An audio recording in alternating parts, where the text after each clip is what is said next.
Update muna nga tayo sa mundo ng basketball sa Gilas Pilipinas sa FIBA World Cup Asian Qualifiers.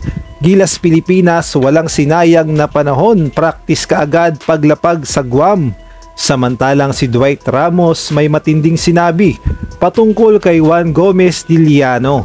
Ngunit bago tayo magpatuloy, pakipindot naman ang like, subscribe at ang notification bell para updated ka sa susunod kong i-upload.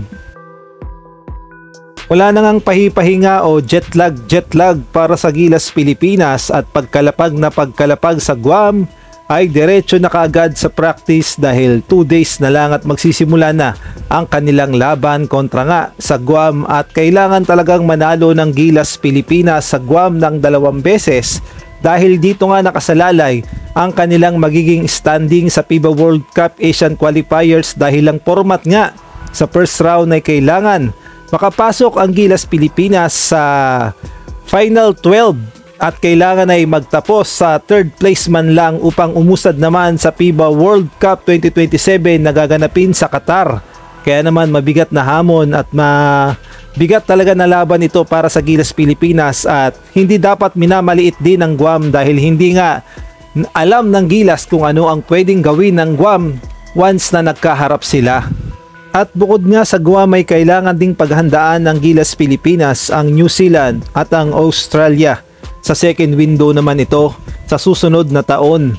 At update lang tayo, ang New Zealand ay todo practice na rin dahil sasabak na rin sila sa FIBA World Cup Asian Qualifiers at gay na rin itong Australia ay talaga namang pinaghahandaan ang kanilang magiging laban sa Asian Qualifiers at paniguradong hindi papayag itong Australia na hindi makapasok sa FIBA World Cup 2027.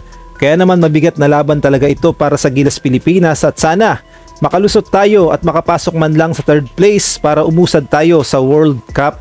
Samantalang commercial muna tayo at ating silipin ang napakagandang view dito sa Guam. Talaga namang malaparaiso at sarap talagang magpahinga at magbakasyon dito sa Guam. At eto nga, uulitin ko kung saan ba mapapanood ang laban ng Gilas kontra sa Guam. Mangyayari nga yan sa November 28, Friday, 5 PM. At live nga yan sa RPTV, sa mismong telebisyon, sa One Sport Plus.